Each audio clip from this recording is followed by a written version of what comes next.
Monday Health Minutes, sponsored by Valley Health. Hi, I'm Melanie Schaefer. This is Monday Health Minutes with Valley Health.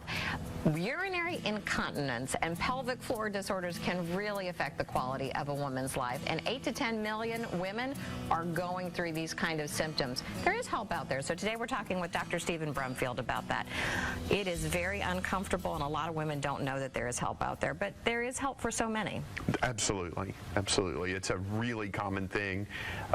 Many women don't know it's even abnormal, and certainly, like as you mentioned, don't often realize the help that is available. So we just encourage you to come see us and ask some questions. Let us help you out. Exactly. So what are some of the common signs and symptoms of pelvic floor? I mean, incontinence is easy to explain, right, but what about pelvic floor disorders? There's two main categories. There's incontinence, as you mentioned, bladder being the most common of those. You can also have other incontinence that you should come see us for. But what we call pelvic organ prolapse, this is what women commonly call a dropped bladder, and it's not always the bladder side, but these type of things. And so symptoms with that would be something bulging out, a sensation of pressure or heaviness. Often in the shower or in the bathroom, someone may feel something bulging there. These are the type of symptoms that are most common. Sometimes difficulty starting or getting completely empty when you go to urinate is another symptom. How do they actually diagnose this? I mean, it's a sensitive and can be embarrassing subject. For sure. It's examination in the office.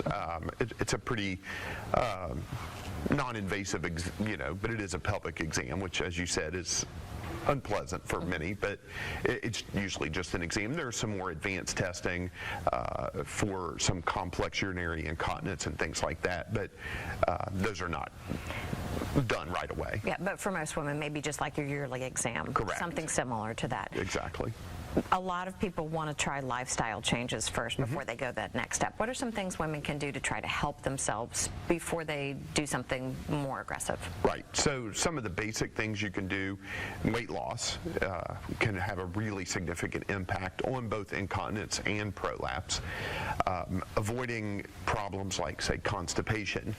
So diet high in fiber, more water in your daily intake can make a difference with these things. Avoiding, say, a chronic cough, because that's always going to push down. And so, things like that, like smoking, can make a difference there. Once those lifestyle alterations don't work, what are some of the surgical options or medical treatments available? So, in some cases, particularly for some types of urinary incontinence, we can do what's called pelvic floor physical therapy, which many women are familiar with, what we call Kegel exercises. They've heard that term. We actually have a few ladies in town who do more formal physical therapy for the pelvic floor, and it's an effective treatment. I always tell women it's the most natural way to deal with this problem. And then surgery is the other most common type of treatment that we do. There is another non-surgical treatment called a pessary that we use in some cases. But again, surgery and pelvic floor physical therapy are the most common things we do. The physical therapy, I mean, women assume that they know how to do a Kegel, but sometimes you don't. And Correct. So this physical therapy kind of helps you get exactly how to do that exercise. Right. And that's really what it is. And these therapists do a really good job in the area with that. So let's talk about the surgery options. If you choose that route, what kind of downtime are you looking at? What's the recovery like? One of the biggest misconceptions that we see is that everybody thinks these are going to be some major surgery. They're going to be down and out, off work 6 or 8 weeks or longer. Particularly for urinary incontinence, the most common procedure we do is a 15-20 minute outpatient procedure. I tell women even who do physical work usually no more than a week off of work, and really pretty minimal downtime.